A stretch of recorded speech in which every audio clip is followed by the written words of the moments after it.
예, 그 뭐 좀 전에 그 공무원 증언과 관련해서 예를 들면 저는 이렇게 좀 해석을 하고 싶은데요.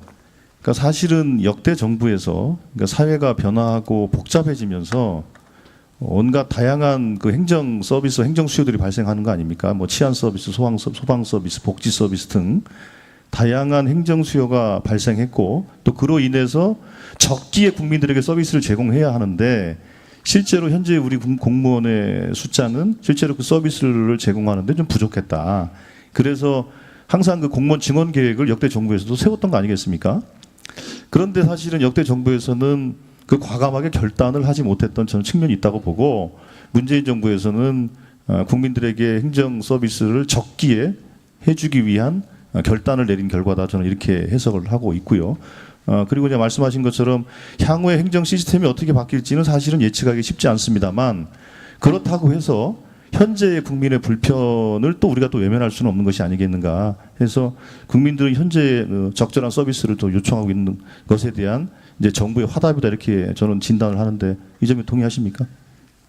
예, 위원님 말씀이 저는 동의를 합니다. 특히 그동안 그 역대 정부들도 그 민원 현장 서비스 인력에 대해서는 그 확충 계획을 세웠으면서도 정작 그게 실현되지 못한 경우가 많았습니다. 그 이유로서는 공무원 증원을 할 경우에 그 공무원 증원된 인력은 이제 다시 그 축소하기가 좀 어렵다는 점 이런 것들을 감안해서 굉장히 신중하게 굉장히 소극적으로 대처한 면이 있었고요. 예. 실제 그러다 보니 국민들이 원하는 서비스를 제때 충분히 제공하지 못하는 그런 면이 있어 왔습니다. 예, 알겠습니다. 감사합니다. 저 교육부총리께 여쭙겠습니다. 예. 아까도 동료 의원의 지금 질의가 있었습니다만 얼마 전에 이제 대학 그 기본 역량 진단 평가가 있었지 않습니까? 예, 그렇습니다.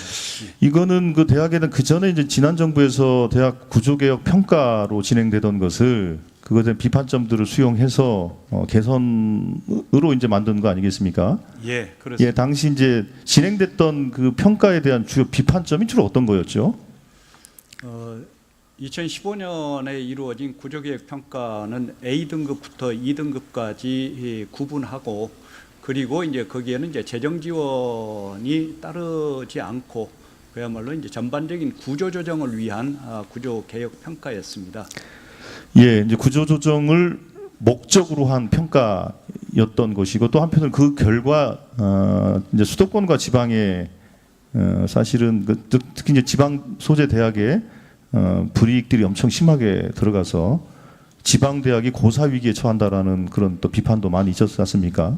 예, 그렇습니다. 예, 예. 그래서 이제 그 예. 평가를 준비하는데도 너무 혼잡하고 어려웠다는 평가와 함께 지방 대학들이 엄청난 어려움을 겪어왔습니다. 예, 그래서 이번에는 평가를 이제 수도권을 따로 독립적인 평가 단위로 만들고 전국을 5개 권역으로 해서 평가를 한 거 아니겠습니까? 예, 그렇습니다. 예.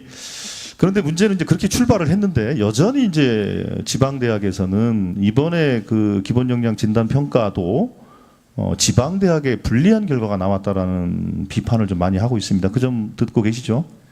예, 이번에 기본적으로 이제 자율개선 대학을 60% 선에서 이제 정하면서 그것의 50% 포인트는 권역별로 하고 나머지 10% 포인트는 이제 전국 단위로 하면서 조금은 이제 지방에 따라서는 약간은 좀 불리한 점이 없지 않아 그런데 이제 있었습니다. 통계를 보면 그건 또 아닌 것 같아요. 왜냐하면 예를 들면 일반대의 경우에 수도권 소재 그러니까 진단 대상 대학이 58개 예. 중에 자율개선 대학 그러니까 말하자면 통과한 대학이죠. 자율개선 대학은 거의 88%에 가까워요.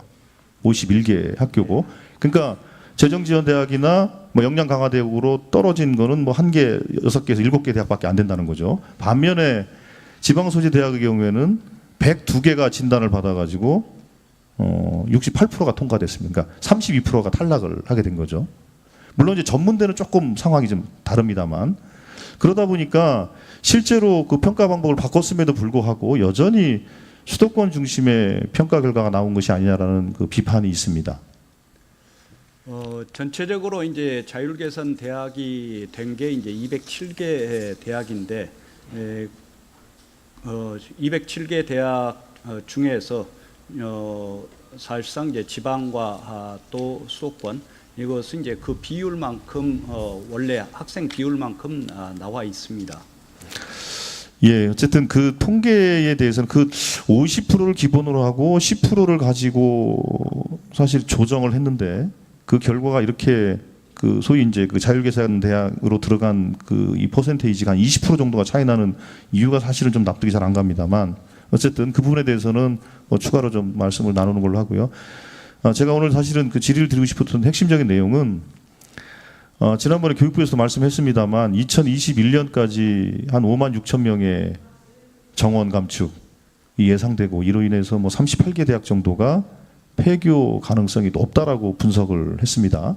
자, 그러면 우리가 이 폐교 대학의 처리에 대해서 또 그 준비를 어떻게 하고 있는지가 저는 제일 핵심적인 부분인 것 같습니다. 예를 들면 실제로 그 지역에 있는 대학의 경우에는 예를 들면 정원이 뭐 한 3천 명이 됐든 5천 명이 됐든 그리고 교수와 교직원까지 하게 되면 수천 명의 공동체거든요. 그거는 지역으로 보면 하나의 중견기업 정도의 수준입니다. 그게 대도시에서는 별게 아니지만 저기 이제 군단이나 작은 소도시 쪽으로 가게 되면 그것이 지역 경제에 미치는 영향이 엄청나게 큽니다.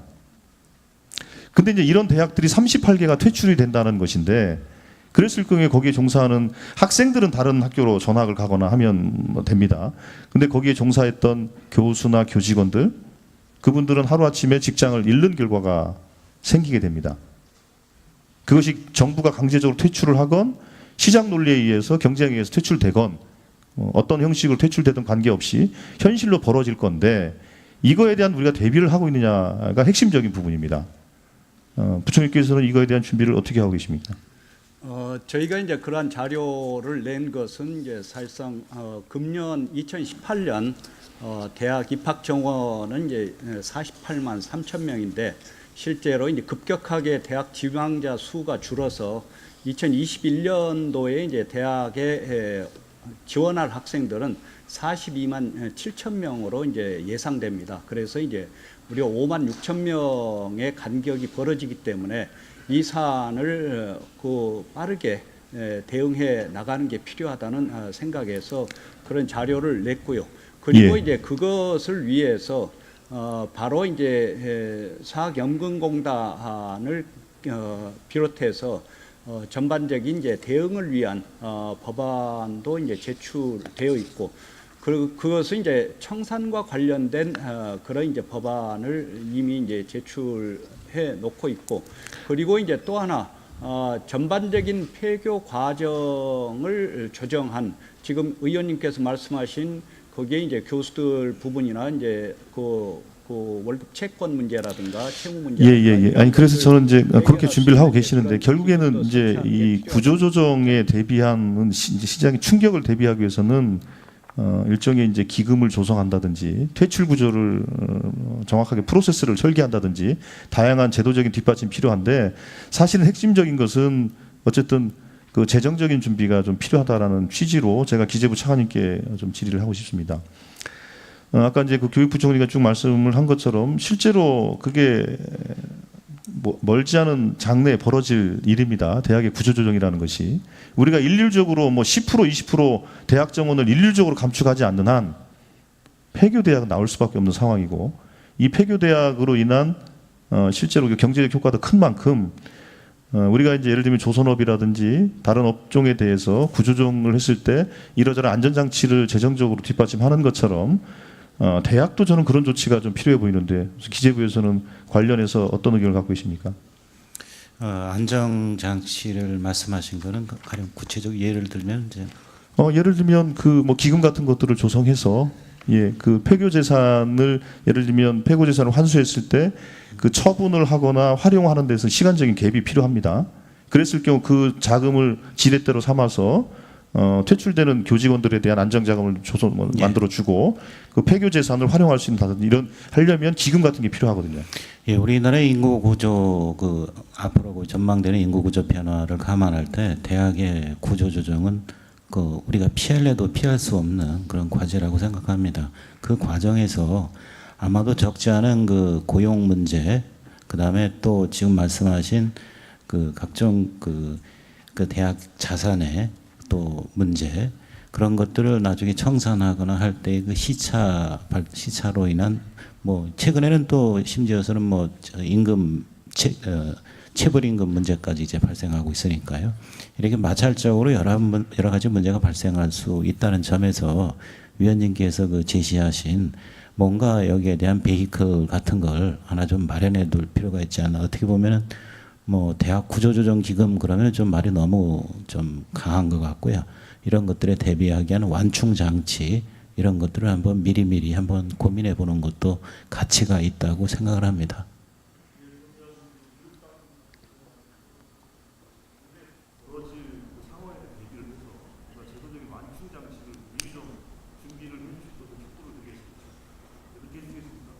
예, 한번 실무적으로 부처간 한번 협의를 해보도록 하겠습니다. 예, 한 가지만 말씀드리겠습니다. 지금 의원님께서 말씀하신 대로 이제 폐교대학 종합관리 사업을 저희가 이제 펼치기 위해서 사실은 2019년 예산에 그에 필요한 기금을 이제 1,000억을 요청을 했습니다만은 그 동안에는 아직 그게 산입이 되지 않았습니다. 의원님들께서 좀 관심을 가지고서 또 판단해 주시면 고맙겠습니다. 네, 수고하셨습니다.